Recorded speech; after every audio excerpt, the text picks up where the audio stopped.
Rise and shine, Apocalypse Scouts. Today we are baking bread in the apocalypse. The zombie apocalypse will obviously test the limits of your mental and physical endurance. But beyond that, the zombie apocalypse will test the strength of your spirit. Do you have what it takes, not just to survive, but to thrive in an apocalypse? Today we are going to fortify our spirits by baking a simple 3-ingredient bread that also tastes good to your soul. Greetings, friends. I'm Crazy Conspiracy Dude, your pre-apocalyptic source for post-apocalyptic information. Using digital media to prepare for the collapse or ascendance of digital technologies, this is the art of the apocalypse.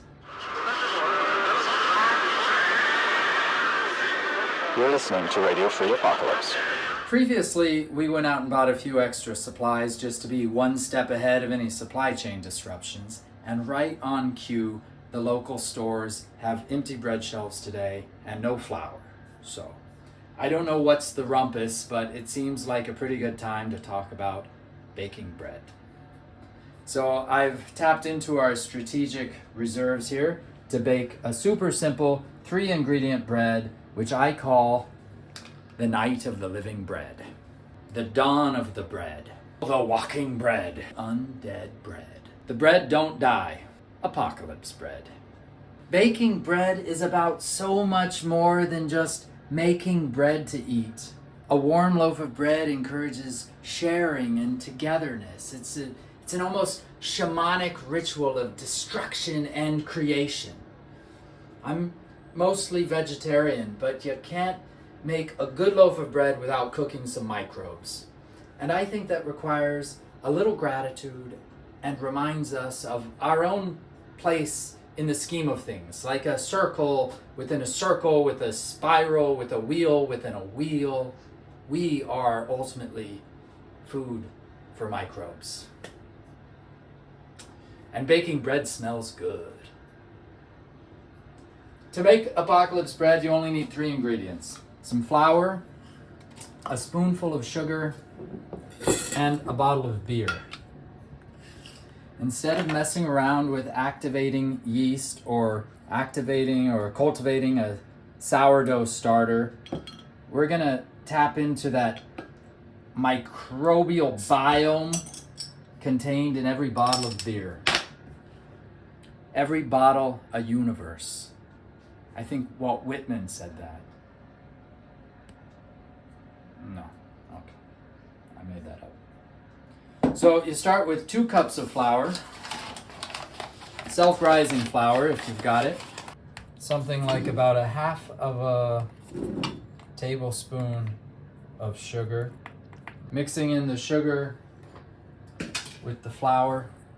And now we will pour in about something like a cup of beer. You can use any sort of beer that you've got handy. This is a dark beer. A dark beer like a stout will give you kind of a dark loaf of bread. An IPA will give you sort of a sourdough. You can use apple cider and make a sweet loaf of bread. Or you can just use a plain old can of beer. You may have noticed that this recipe cuts a few corners. It cuts a few corners because of science. Yeast in the beer reacts with the sugar, and that produces bubbles, which are carbon dioxide. And that will make this have a nice hard crust on the outside, but will be a little bit fluffy on the inside. It's okay that it will be a little bit liquidy like this. You don't have to knead it. That's another one of the corners that we're cutting with the magic of science. And that's really it. That is ready to cook. So we're going to put this inside of a lined tin. If you'd don't have paper to line it, just make sure you grease it pretty well. A little loaf of bread I call better bread than dead. I'll put it in the oven, which has been preheating. Oven is set to 180 degrees Celsius, which is about 350 degrees Fahrenheit. It's going to cook for 45 to 50 minutes, something like that. Obviously, you could double the whole recipe if you wanted. Make a bigger loaf of bread, which you probably have to cook longer because of the science thing. But anyway, it's in there now. So while it cooks, I thought I might just recite to you a few poems by Walt Whitman from Leaves of Grass. If I contradict myself very well, then I contradict myself. I am large. I contain multitudes.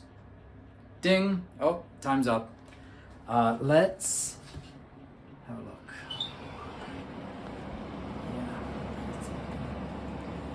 pretty good. Oh man, look at that. It's alive. I should call it bread. Look at that nice golden brown crust. Look at that. Stay gold, Johnny Cake. Stay gold. Nice crunchy crust.